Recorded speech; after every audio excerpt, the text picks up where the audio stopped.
Okay, isang mapagpalang gabi po sa ating lahat. Muli tayo po ay tumayo. Buksan po natin muli ang ating po mga Bible sa Matthew chapter 19 at basahin po natin ang salitan beginning verse 16 up to verse 30. Matthew chapter 19 verse 16 to 30. Kung nakita na po, isang malakas at masayang amen. Amen. Verse 16, and behold, one came and said unto him, Good Master, what good thing shall I do, that I may have eternal life? 17, kayo po.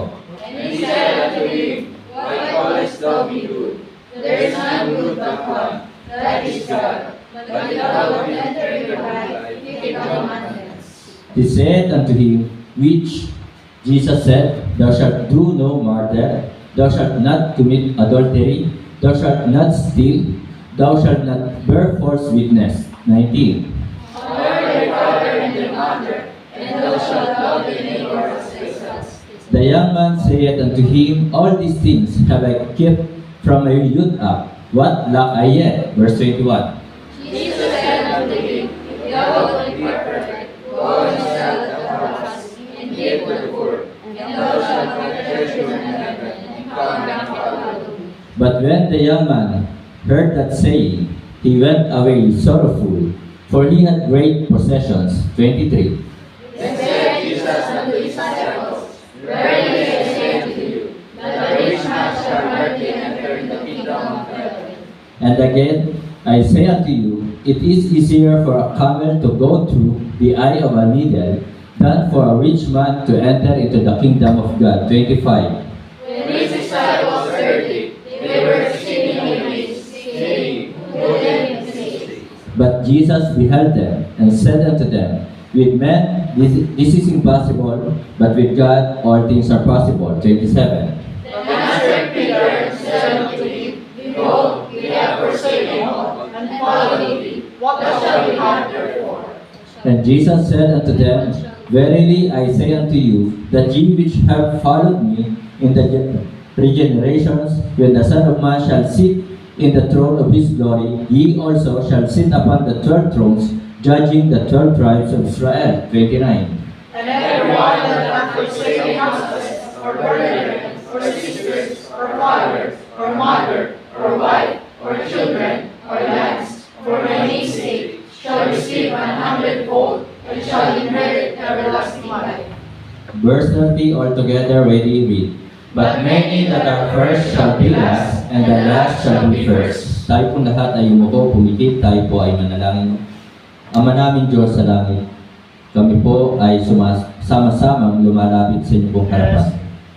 At kami po ay humihingi ng kapatawaran sa aming mga pagkukulang, kasalanan na nagagawa laban sa iyo. Pakalinisin mo po kami, Ama, gawin mo po na maging karapat-dapat po kami sa aming pong paglilingkod.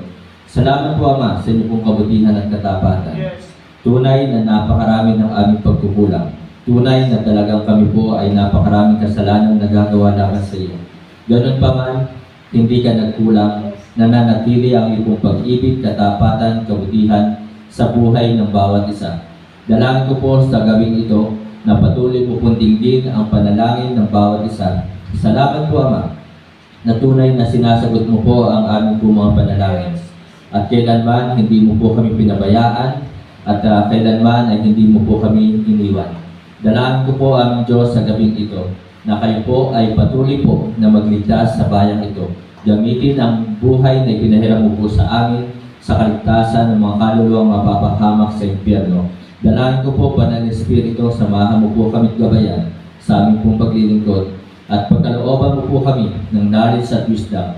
Dalangin ko po aming Diyos na muli ay ako, itagong niyo po ako muli sa inyong pong likuran. Ikaw ang siya makita, maluwalhati at maparanganan. Nawa ang inyong pong banal na salita na mahahayag ay maging pagpapala at maging hamon na ito po ay ipamuhay at ibahagi sa aming pong kapwa. Salamat po, Ama. Ito po ang aking dalangin na may pasasalamat. Sa pangalan po ng aming Panginoong Jesus. Amen. Okay, pwede na po po.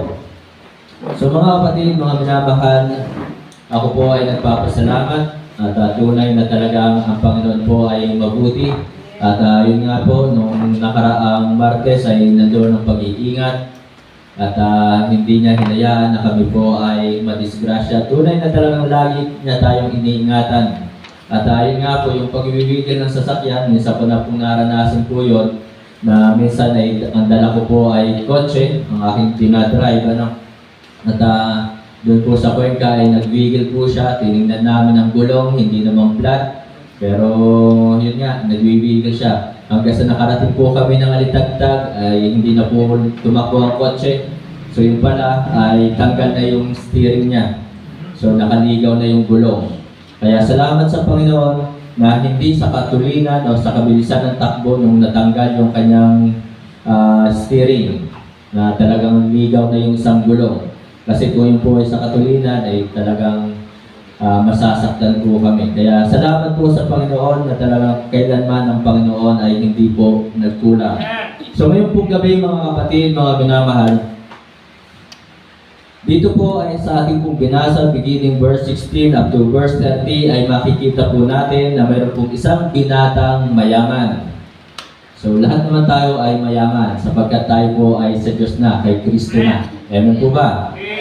At ngayon po, dito po sa verse 60, sabi nga po dito, and behold, Masdan, mayroong dumating na isang binata at nagtanong nga po sa ating Panginoon Jesus, sabi dito, good Master, what good thing shall I do that I may have eternal life? So ito pong binatang mayamang ito ay nagtanong na, good Master, ano ba yung kinakailangan kong gawin upang magkaroon ng buhay na walang hanggan? And then sabi po ng Panginoon Jesus, and I said unto him, why callest thou me good? Bakit tinatawag mo akong mabuti? There is not good but one, that is God. But if thou wilt enter into life, keep the commandments. So ito po yung sinabi po ng Panginoon Jesus sa binatang ito, na kung gusto mo magkaroon ng buhay na walang hanggan, pumasok sa buhay na walang hanggan, ay sundin mo ang mga kautusan. Then sabi ng binata, he said unto him, which, alin po ba doon, aking Panginoon?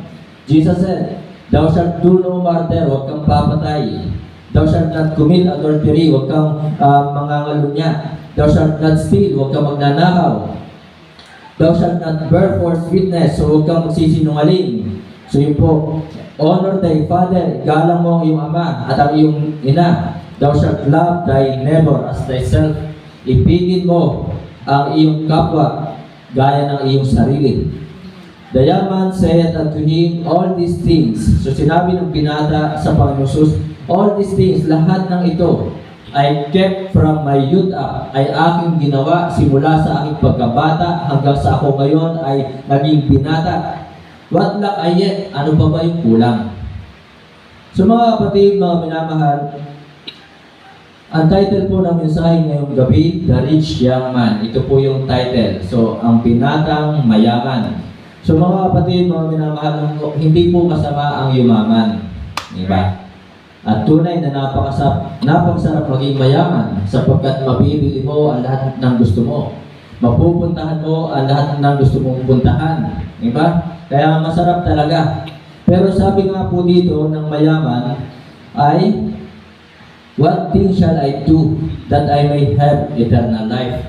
So mga kapatid, mga minamahal, hindi masama ang yumaman, pero ang kayamanan ay hindi makakapagbigay sa atin ng buhay na walang hanggan.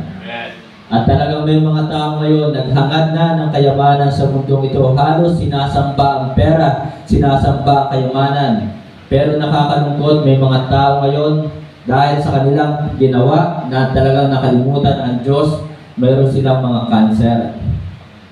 Diba? Sa paghahangad nila ng pera, ng kayamanan sa mundong ito, kinalimutan ng Diyos, ay nagkaroon sila ng cancer, nagkaroon sila ng sakit, at talagang nakakalungkot na ngayon ay ang kanilang pinagtrabahuhan, ang kanilang pera, ang kanilang kayamanan ay ginagamit na lamang nila para ang kanilang buhay ay bumaba. So yun po ang nakakalungkot. So it is not bad na maging mayaman. Hindi po masama ang maging mayaman. But if it is not for the glory of the Lord, yun po ang masama. Kung ninanais mong yumaman dahil lamang sa pansariling kapakanan, para itaas ang iyong sarili, at para gamitin sa masama, ito po ang masama talaga. Amen? So, sana kung nanaisip po natin yumaman, sana for the glory of the Lord. Para sa kalwalhatian ng Diyos ng ating Panginoon. So, apat na bagay ang titingnan po natin dito. Una, yung binatang mayaman. Una po, sabi nga po ng verse 16, And behold, one came and said unto him, Good master, what good thing shall I do that I may have eternal life? So una po, titingnan po natin dito the problem. Ang mayaman talaga, maraming problema. Walang mayaman, or lahat naman ng tao talaga ay may problema. Lalo na ang mayaman. Amen po ba? So, hindi madali ang maging mayaman. Kasi, akala nyo ba, madali? Ang lahat ng yumaman, lahat sila ay mayroong mga utang. Kaya ito po, ang problema po dito, mayroon po problema ang mayamang ito, ang binatang ito.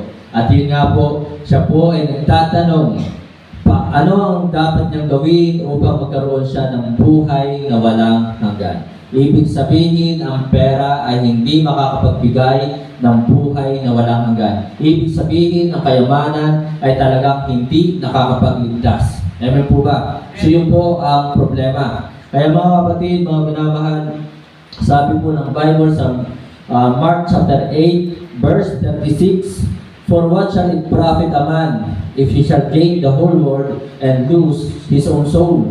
So mga kapatid, ito po yung problema dito sa binatang mayaman.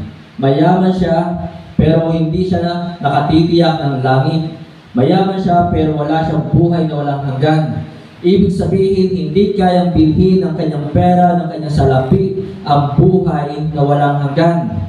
So mga kapatid, mga minamahal, that's the problem. Kaya sana, kung darating sa atin ang araw na tayo pagkakalooban ng Panginoon ng pera na kayamanan sa mundo ito, gamitin po natin ito for the glory of God.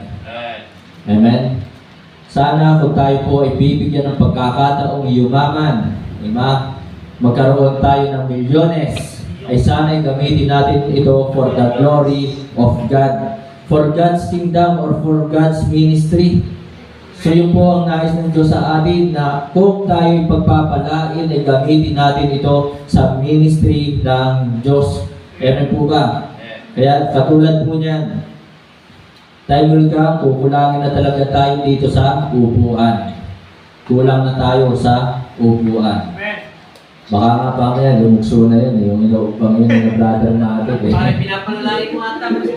Hindi, kasi tingnan nyo naman, puro unos na yan, di ba? Kaya huwag kang bibigla ng upo diyan. So, warning lang. Okay? So mga kapatid, mga minamahal, kung tayo po ay pagkakalooban na yumaman, sana gamitin natin to sa ministry ng Diyos. At gamitin natin ito for the godly people. Sana itulong natin sa mga kapatiran. So yun po ang ating pong unahin. Kaya mga kapatid, mga minamahal, ang problema ng taong mayamang ito, wala siyang buhay na walang hanggan. Na talagang hindi niya kayang bilhin, kahit siya yung pinakamayaman ng panahong iyon, hindi niya kayang bilhin ang buhay na walang hanggan. So ang pera, kayamanan, ito po ay talagang hindi nakakapagligtas. Pangalawa, sabi po ng verse 20, tingnan niyo po. The young man said unto him, All these things have I kept from my youth up. So talagang ginawa na po niya ang pagsunod sa mga utos ng Diyos. Yung 10 utos ng Diyos ay talagang sinunod po niya simula pagkabata. Pero ang sabi po ng mayaman dito, what lack I yet? Mayaman siya, pero siya nagtatanong, what lack I yet? Ano pa ba yung kulang? Amen po ba? So malinaw na sinasabi talaga ng talata na ang pagsunod sa mga utos ng Diyos ay hindi nakakapagligtas. Ang pagsunod sa mga utos ng Diyos ay hindi paraan upang tayo magkaroon ng buhay na walang hanggan. Hindi natin itinuturo na huwag sundin ang mga utos ng Diyos. Hindi natin itinuturo yan. Dapat sumunod tayo sa mga utos ng Diyos. Pero ito, ang pagsunod po natin sa mga utos ng Diyos, ito'y bunga ng ating kaligtasan. Ito'y bunga ng ating pananampalataya. Amen po ba? So, ipinapakita dito sa mga talatang ito na talagang mayroon po siyang kahirapan, the poverty. What lack I yet? Tunay nga naman ang isang taong mayaman na. Yan ang nakikita natin sa mga taong mayayaman. Naghahangad pa rin sila ng kayamanan sa mundong ito.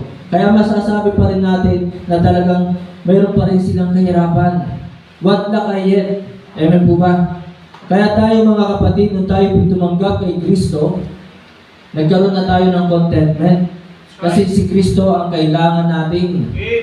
Siya yung higit natin kailangan kaysa sa mga bagay sa mundong ito. Kaya itong mayamang ito, kumakain na siya ng sagana at marami siyang damit na naisusuot na magaganda. Pero nagtatanong pa rin siya, what lack I yet?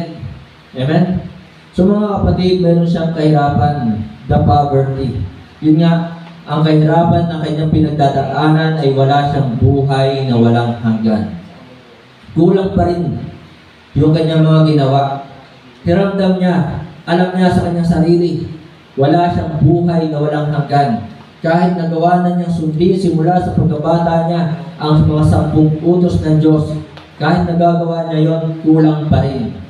Kaya mga kapatid, mga minamahal, tunay na talagang itinuturo ng salita ng Diyos, hindi sa paggawa ng mabuti, hindi sa baptism, hindi sa relihiyon, hindi sa pagsunod sa mga utos ng Diyos para ikaw ay maligtas, para ikaw ay sa langit mapunta, para ikaw ay magkaroon ng buhay na walang hanggan.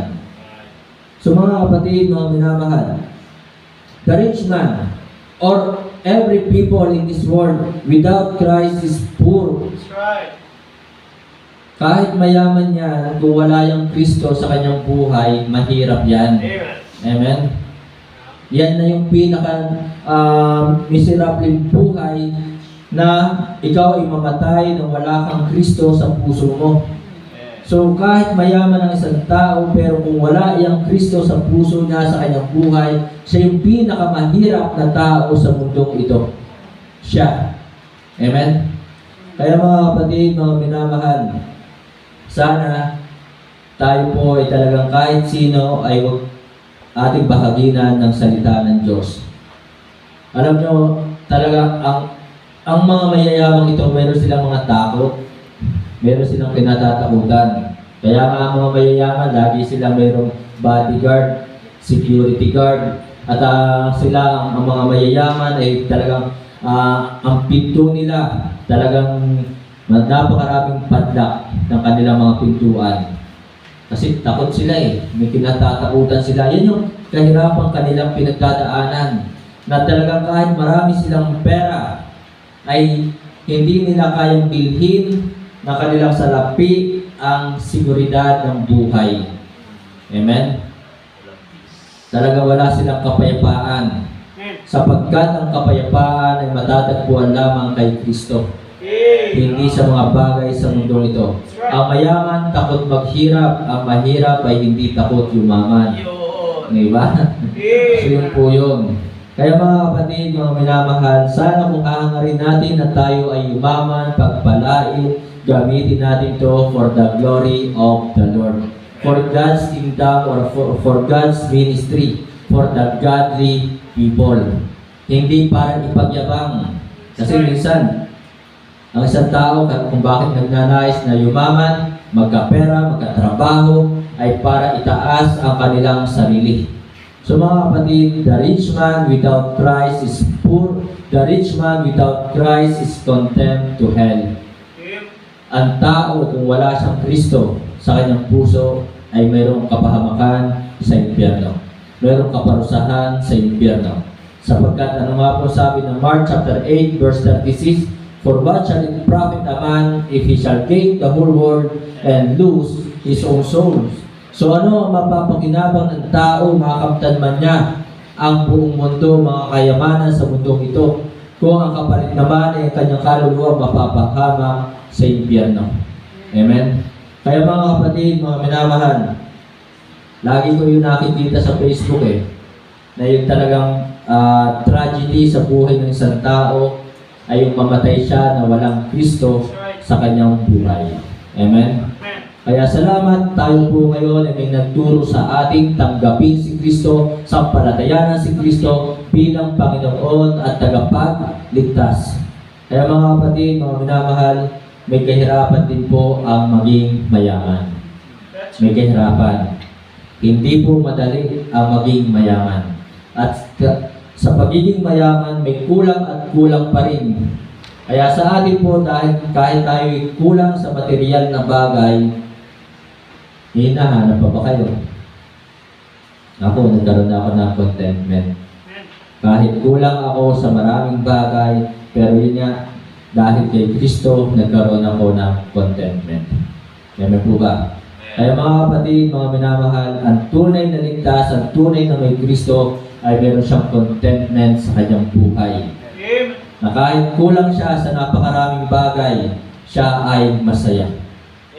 So pangatlo, makikita po natin dito, sabi po ng verse 21 and 22, Jesus said unto him, if thou wilt be perfect, kung nais mo na talaga maging perfect, sakdan, go and sell that thou hast. So, humayo ka at ibenta mo ang lahat na mayroon ka, and give to the poor, and thou shalt have treasure in heaven, and come and follow me. 22. But when the young man heard that saying, he went away sorrowful, for he had great possessions. So pangatlo na makikita po natin dito, the passion.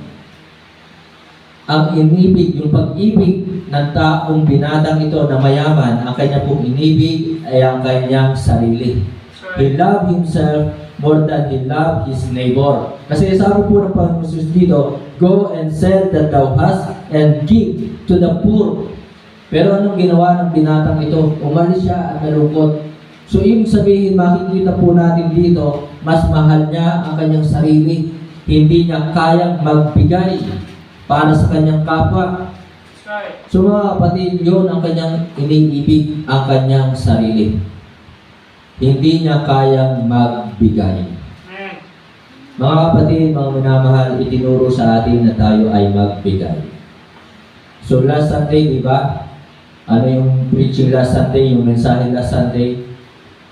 Ano ang ibinigay sa atin ng Diyos ni Kristo? So ang kanyang buhay, ibinigay niya. So ibinigay ng Diyos ang kanyang bugtong na anak upang tayo ay maligtas, magkaroon ng buhay na walang hanggan. At ang pangako pa sa atin ng Diyos, all these things shall be added unto you. At ang sabi pa nga po sa Romans chapter 8 verse 32, tingnan po natin ang ating pong Bible. Sa Romans chapter 8 verse 32. Romans chapter 8 verse 32. He that spared not his own son, hindi po niya ipinagkait, hindi po niya ipinagdamot ang kanyang anak, but delivered him up for us all. Subalit ito, ang kanyang bugtong na anak ay ibinigay para sa ating lahat. How shall he not with him also freely give us all things?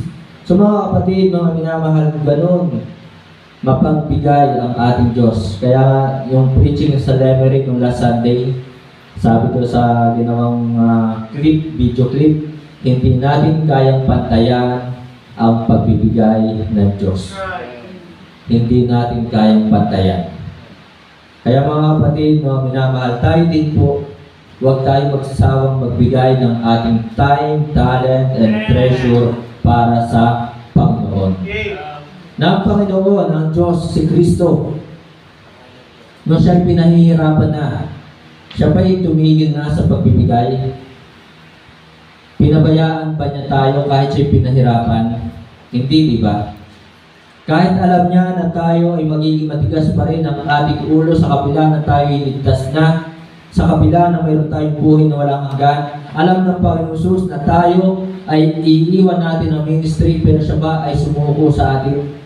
Siya ba ay tumigil ng kanyang pagbibigay sa atin? Hindi. Amen? Kaya mga kapatid, mga minamahal, ibigin natin ang nagbigay. Ibigin natin ang Panginoong Jesus.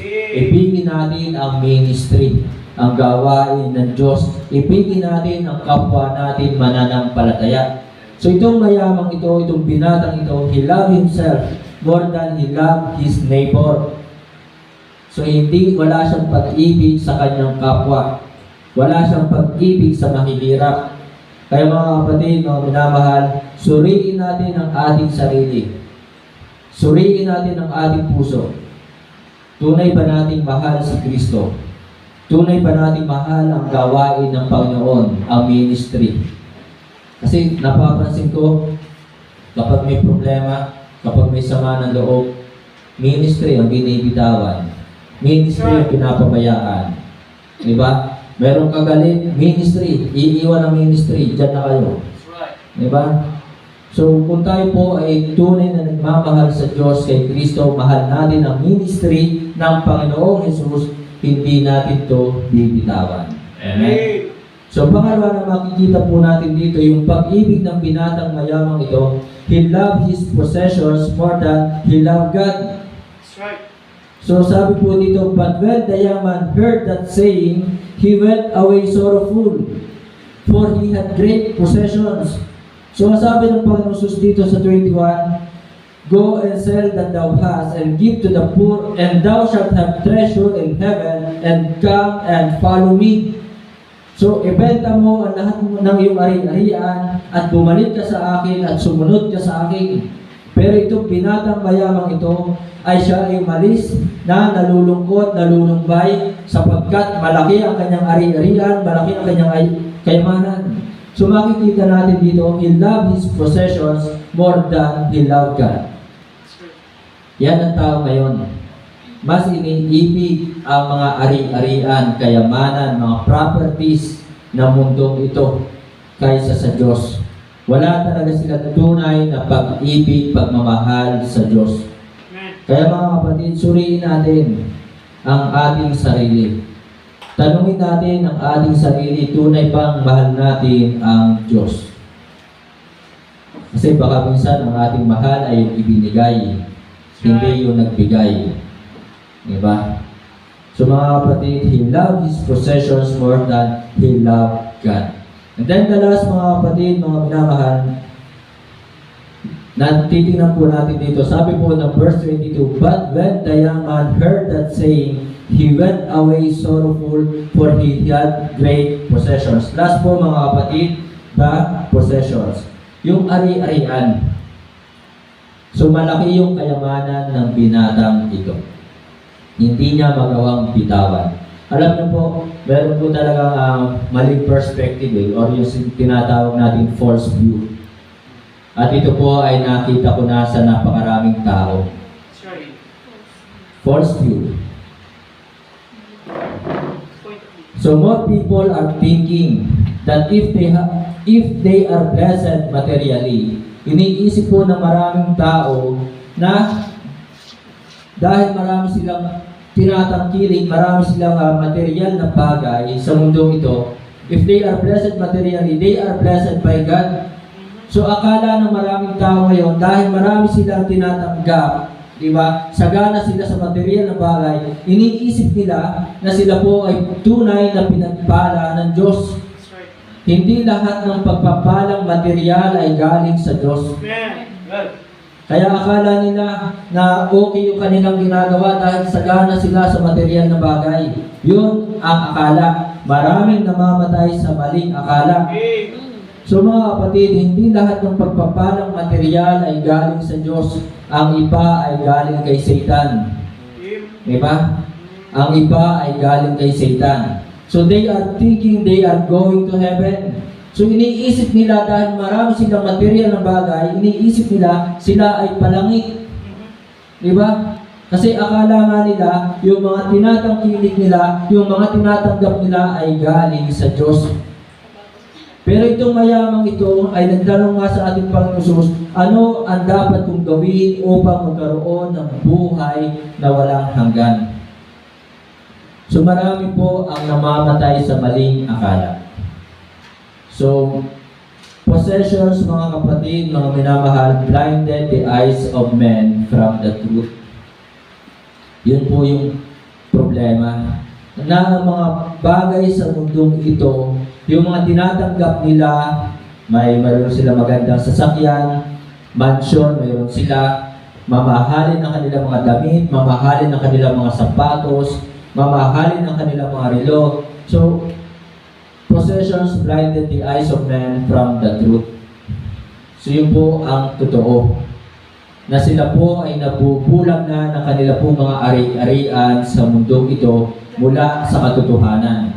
Na dahil sa sobra-sobra kanilang mga pagpapala ay iniisip nila na sila ay palangit.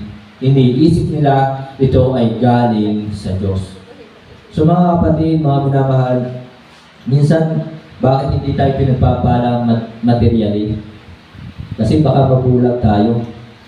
Di ba? Kasi baka mabulag tayo. At may layo tayo sa katotohanan. Yun po yun. Kung bakit hindi talaga ibinibigay ng Diyos sa atin yung ating mga hinihingi. Minsan dami nating hinihingi. Material na bagay, di ba? Pero minsan hindi ito ibinibigay ng Diyos kasi baka mabulag tayo at mapalayo tayo sa katotohanan. Possessions bring us away from God. Ang mga ari-ariang ito, minsan bakit hindi binibigay sa atin ng Diyos, maaaring ito ang maging dahilan para mapalayo tayo sa Diyos. Yan po ba? Kaya hindi po agad yan ibinibigay sa atin. Yung mga pagpapalang yan o yung mga ari-aria sa mundong ito. At sapagkat alam ng Diyos na ito ay makakapaglayo sa atin sa Kanya. Possessions build pride. So minsan bakit hindi tayo pinagpapala? Kasi baka yumabang na tayo. Yun po yung problema. Diba? Ang mga mayayaman minsan talagang kung makapagpamatulin sila ng kanilang mga sasakyan, akala mo kung sino na, diba? At napakataas na natingin nila sa kanilang sarili.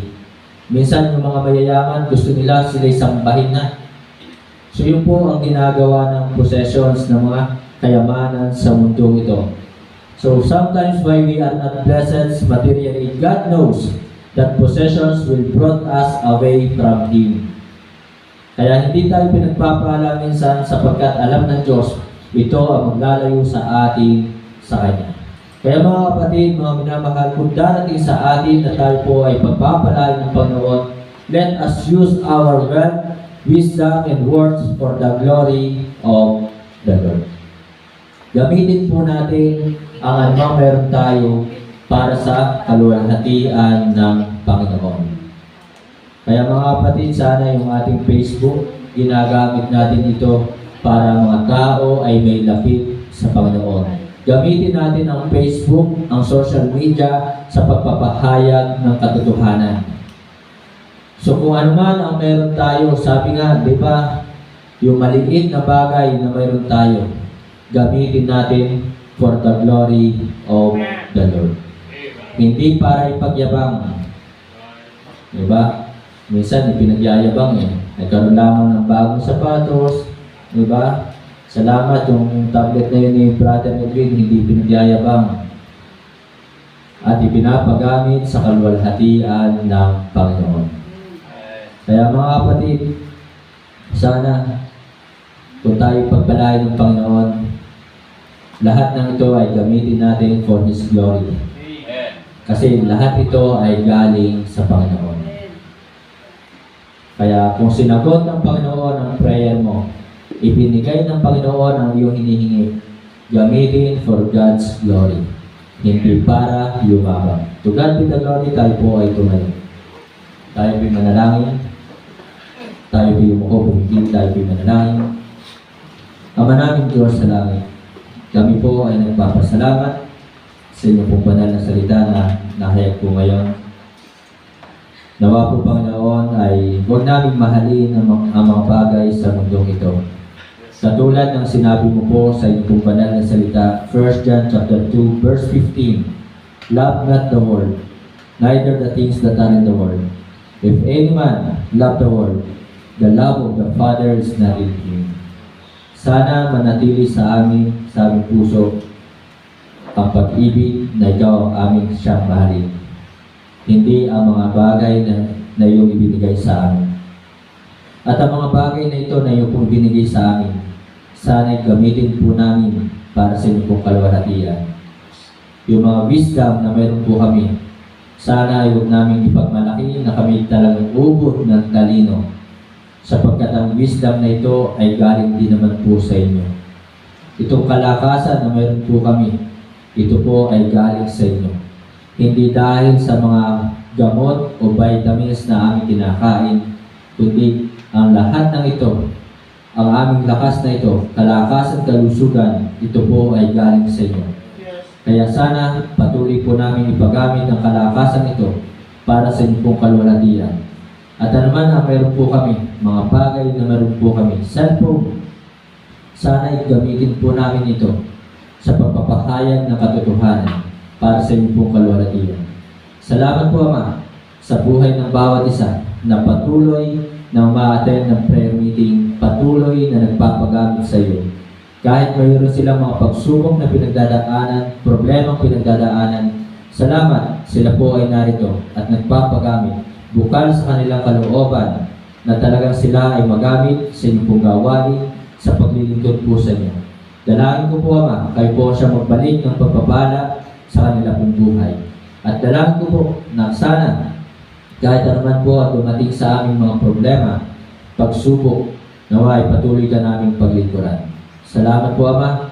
Ito po ang aking dalangin na may pasasalamat. Sa pangalan po ng aming Panginoong Jesus. Amen.